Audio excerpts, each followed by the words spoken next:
मार्कंडेय ऋषि को कैसे मिला भोलेनाथ से अमृत का वरदान। एक रोचक कथा है, आप लोग अवश्य श्रवण करें।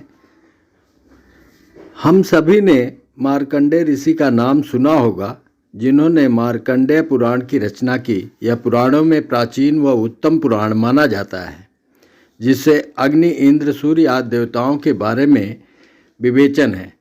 इसके अतिरिक्त गृहस्थाश्रम, दिनचर्या, नित्य कर्म एवं माँ भगवती दुर्गा सप्तशती की कथा, हरिश्चंद्र की कथा, मदालसा चरित्र, अत्रि अनुसुईया की कथा व दत्तात्रेय चरित्र के बारे में विस्तृत व सुंदर वर्णन किया गया है। काशी में एक ब्राह्मण दंपति रहते थे। मार्कंड ऋषि थे, जिनको कोई संतान नहीं थी, इसलिए दंपति बहुत दुखी रहते थे। आगे उनका वंश चले और पिंडदान, तर्पण इत्यादि पूर्वजों को मिले, इस कामना के साथ उन ब्राह्मण दंपति ने शिव जी की आराधना की। भगवान भोलेनाथ प्रसन्न होकर प्रकट हुए और बोले, हे ब्राह्मण, यद्यपि तुम्हारे जीवन में पुत्र सुख का योग नहीं है, परंतु तुम्हारी भक्ति से मैं प्रसन्न हूँ।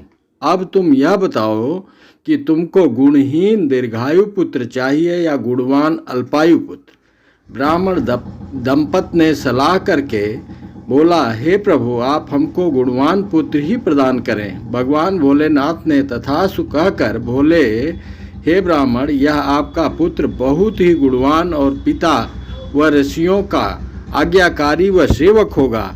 वह बहुत बुद्धिमान होगा, परंतु इसकी आयु मात्र 12 वर्ष होगी। ब्राह्मण दंपति को पुत्र प्राप्त की प्रसन्नता होने पर भी वह प्रसन्नता तो थी, परंतु साथ में केवल 12 वर्ष की आयु रहेगी, इस बात का बहुत दुख भी था। परंतु दोनों ने सलाह करके कि जिस भोलेनाथ ने इतनी कृपा किया है, उनकी पूजा हम अनवरत करते रहेंगे, आगे भी वे ही कृपा अवश्य करेंगे।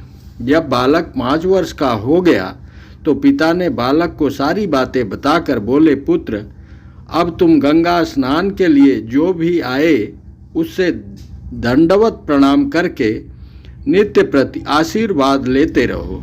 किसी न किसी दिन किसी सिद्ध ब्राह्मण, ऋषि, महर्षि का आशीर्वाद अवश्य ही कल्याणकारी होगा। पुत्र आज्ञाकारी था। वह पिता की बात मानकर प्रतिदिन जो भी गंगा स्नान करने आता, दंडवत प्रणाम करने लगा।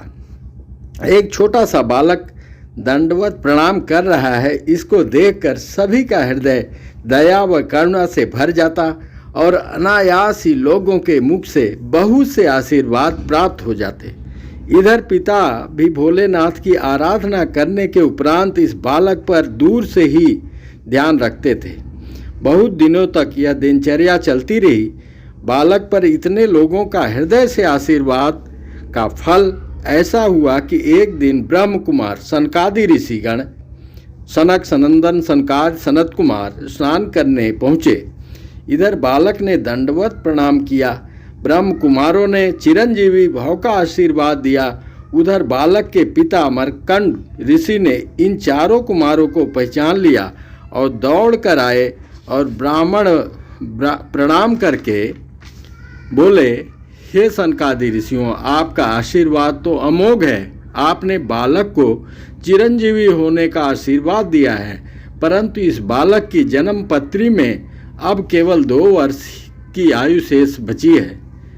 मार्कंड ऋषि ने उन चारों कुमारों को बालक की जन्म पत्रिका दिखाई, जिसको देखकर उन ब्रह्म कुमारों ने बोला, हे ब्राह्मण देव, अब हमने आशीर्वाद तो दे ही दिया है, अब आप इस बालक को नित्य प्रति भगवान भोलेनाथ की आराधना में लगाएं और जब मृत्यु का समय आ जाए तो बालक शिवलिंग को दोनों हाथों से पकड़ कर ही मंत्र पढ़ता रहेगा, छोड़ेगा नहीं। हम चारों भी उस दिन यहीं पर रहेंगे, देखते हैं कैसे यमदूत उसको ले जाते हैं। समय आया, यमदूत आए। यमदूतों ने देखा बालक तो शिवलिंग पकड़ के मंत्र बोल रहा है, उनकी हिम्मत नहीं पड़ी। वे चले गए यमराज के पास। यमराज जी ने बोला क्या हुआ, क्यों जीवात्मा को लाए नहीं? तो वो यमदूतों ने सारी कहानी उनको बता दिया कि ऐसे ऐसे है, मेरी तो हिम्मत नहीं है। वहाँ भी हलचल मच गई कि ये बालक शिवलिंग पकड़ के मंत्र बोल रहा है। स्वयं धर्मराज आए उसको लेने और देखे तो वो भी खड़े रह गए कि अब क्या करें। धर्मराज ने बोला, हे प्रभु, आपका ही विधान है, आपकी अगर आज्ञा का पालन नहीं करता तब भी हम दोषी हैं। अब इस बालक की आयु समाप्त हो गई और हम विवश होकर इसको ले जाने के लिए आए हैं, और मैं इसको जबरदस्ती नहीं कर सकता, शिवलिंग से छुड़ा नहीं सकता, तो ये तब भी हम उल्लंघन हो जाएगा भक्ति का, हमारे से अपराध बनेगा। अब आप ही सुझाइए। भगवान भोलेनाथ प्रकट हुए, बोले क्या बात है। उधर चारों कुमार भी देख रहे हैं सारी घटना। तो धर्मराज ने बोला कि ऐसी ऐसी बात है, अब इसकी आयु समाप्त हो गई है और ये आप शिवलिंग पकड़ के मंत्र बोल रहा है। तो भगवान सारी बातें समझ गए और वो चारों कुमार पहले भी भगवान को अवगत करा दिए थे, ऐसी बात है और हम लोगों ने आशीर्वाद दे दिया है।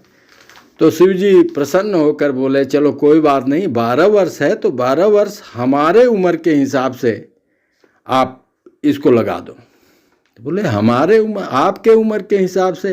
तो तब तो पता नहीं कितने धर्मराज बदल जाएंगे।